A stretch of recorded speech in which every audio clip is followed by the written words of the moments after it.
मास महात्मा अध्याय 25 की कथा कल हमने आपको सुनाया था कि वह राजा पिशाच बन गया और उसकी एक ऋषि से भेंट हुई।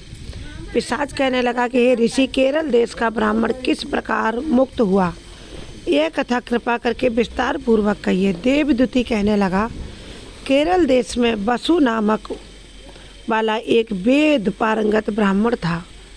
उसके बंधुओं ने उसकी भूमि छीन ली, उसके घर से उसकी जो खेती बाड़ी थी वह सब छीन ली, जिससे वह निर्धन और दुखी होकर के अपनी जन्मभूमि त्याग कर देश विदेश में घूमने लगा। किसी व्यक्ति ने उसको भोजन नहीं दिया। किसी व्याधि से ग्रस्त होकर मृत्यु को फिर वो प्राप्त हो गया। जंगल में घूमते घूमते उसका कोई बंधु बांधव न होने के कारण उसकी जो देह संस्कार भी नहीं हुआ, अंतिम संस्कार, और ना ही उसकी अंत्येष्टि क्रिया की गई, ना उसके कोई 13वीं संस्कार वगैरह किए गए, ना शुद्धि हुई उसकी। इस प्रकार क्रिया के लोप होने से निर्जन वन में प्रेत होकर वह बहुत समय तक भटकता रहा। सर्दियाँ, ताप, धूप, भूख, प्यास से दुख से हाहाकार करता हुआ वह रोता फिरता चिल्लाता, परंतु वहाँ किसी ने उसकी कोई आवाज़ नहीं सुनी। कहीं उसकी सद्गति नहीं हुई। सर्वथा दान न देने के कारण उसने कभी किसी को दान भी नहीं किया था। वह अपने कर्म फल को भोगता था। जो लोग अग्नि में आहुति नहीं देते, भगवान का पूजन भी नहीं करते, वे आत्मविद्या का अभ्यास नहीं करते, अच्छे तीर्थों में भी नहीं तीर्थ सेवन करते, उनसे विमुख रहते हैं। जो लोग दुखी लोगों की स्वर्ग, और कोई लोग क्या होता ना, चोरी करके बदमाशी से दूसरे लोगों का अन्न, वस्त्र, सोना चांदी चुरा लेते हैं तथा फल आदि चुरा कर खा लेते हैं और किसी को दान भी नहीं देते, ऐसी चीज़ें, तथा छल कपट से जीविका प्राप्त करने वाले, दूसरों की तथा स्त्रियों का धन हरण करने वाले, पाखंडी, कुटिल, चोर, बाल वृद्ध तथा आतुर और स्त्रियों पर निर्दयता करने वाले, आग लगाने वाले, दूसरे को विष देने वाले, झूठी गवाही देने वाले, कुमार्ग पर चलने वाले, माता पिता, भाई बहन, संतान तथा अपनी स्त्री का त्याग करने वाले, जो सब तीर्थों में दान ले लेते हैं, दान करते कुछ भी नहीं, दूसरों से दान ले लेते हैं, और तथा पालन करने वाले, स्वामी को त्यागने वाले, यानी जो उसके भरण पोषण करता है उसको त्याग देते हैं, गौर तथा भूमि के चोर, वेदों की निंदा करने वाले, वृक्ष द्रोह करने वाले, यानी हरे भरे वृक्षों को काटने वाले, फलदार वृक्षों को काटने वाले, प्राणियों की हिंसा करने वाले, देवता गुरु की निंदा करने वाले, ये सभी बार बार प्रेत, पिशाच, राक्षस तथा बुरी योनियों में भटकते फिरते हैं, जन्म लेते हैं, और अति बुरे कर्मों से बचकर धर्म के कार्य तथा यज्ञ, दान और तप आदि करने चाहिए, क्योंकि कर्म फल अश्वमेध, और जो यज्ञ नहीं करते हैं या जो लोग करते हैं दान पुण्य यज्ञ, अश्वमेध यज्ञ, उनको सभी को जो जैसा करता उसका वैसा कर्मों का फल अवश्यमेव मिलता है। इस प्रकार प्रेत की गति देखकर उस केरल के ब्राह्मण ने पर्वत प्रदेश में उसे घूमते देखकर उसकी आवाज़ सुनकर उनको उस पर दया आ गई, और जब उनको दया आ गई तो उन्होंने उससे कहा कि बहुत ध्यान से सुनो।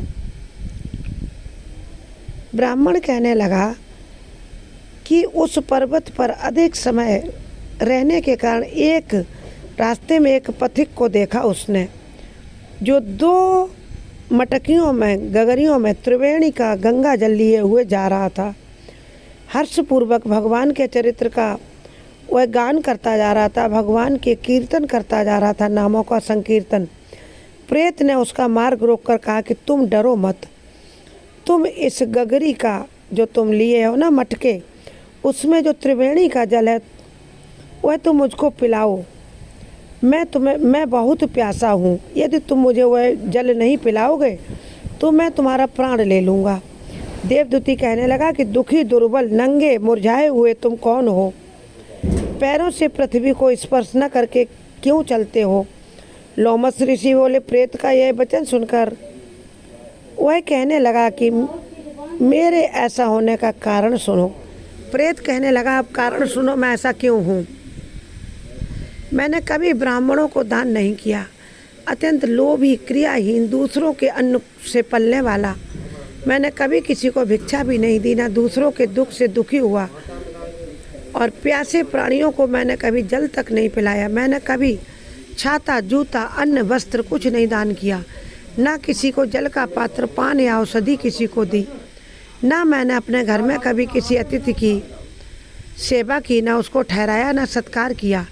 अंधे, बूढ़े, अनाथ और दीनों को कभी मैंने अन्न से संतुष्ट भी नहीं किया, और ना ही किसी रोगी को मुक्त किया, ना कभी ब्राह्मणों को दान दिया, ना कभी अग्नि में हवन किया।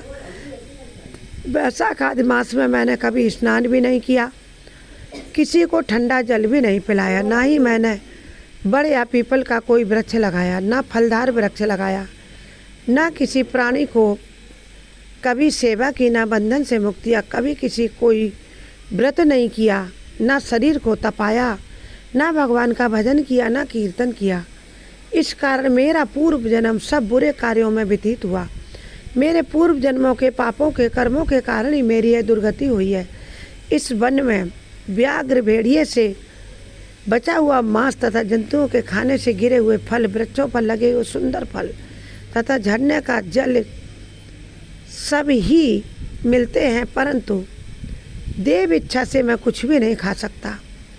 सर्प की तरह केवल पवन भक्षण करके जीवन व्यतीत करता हूँ। बल, बुद्धि, मंद पुरुषार्थ से लाभ, हानि, सुख, दुख, विवाह, मृत्यु, जीवन, भोग, रोग तथा वियोग में केवल भाग्य ही कारण होता है, कर्म ही कारण होते हैं। कुरूप, मूर्ख, कुकर्मी, निंदे तथा पराक्रम में से हीन मनुष्य भाग्य से ही राज्य भोगते हैं, तथा काड़े, लूले, लंगड़े, नीतिहीन, निर्गुण, नपुंसक भाग्य से ही सब कुछ ऐसा प्राप्त करते हैं, और भाग्य से ही राजा राज्य लक्ष्मी को भोगता है।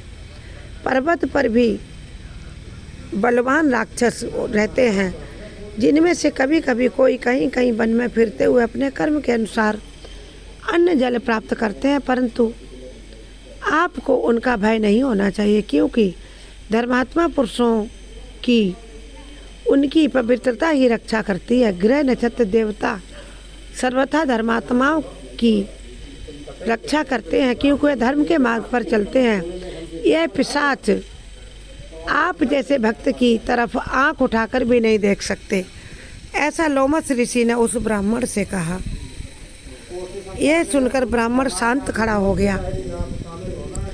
जो नारायण भगवान की भक्ति से पवित्र रहता है, उसको प्रेत, पिशाच, पूतना, बाधा, भूत कोई छू भी नहीं सकते। भूत, प्रेत, पिशाच, गंधर्व, डाकिनी, शाकिनी तथा ये ग्रह, रेवती, यज्ञ मात्र पवित्र आत्मा की तरफ वह देख भी नहीं सकते। जिनकी जिह्वा पर गोविंद का नाम, हृदय में वेद तथा श्रुतियाँ विद्यमान हैं, जो पवित्र और दानी है, उनको कभी किसी से भय नहीं हो सकता। हे ब्राह्मण, इस प्रकार कर्मों का फल भोगता हुआ मैं यहाँ रहता हूँ, ऐसा सोचकर मैं शोक नहीं करता। एक बार मैं जम्बालिनी नदी के किनारे पर गया था। वहाँ पर घूमते हुए मैंने सारस के वचनों को सुना था, जो वहाँ अन्य सारस तथा अपनी सारसी से कह रहा था। आगे की कथा आपको 26वां अध्याय में मिलेगी। आप हमारे चैनल के अन्य वीडियो भी देखें तथा उनको लाइक, शेयर, सब्सक्राइब करें। वीडियोस चैनल सब्सक्राइब करें, कमेंट में लिखें जय मां लक्ष्मी।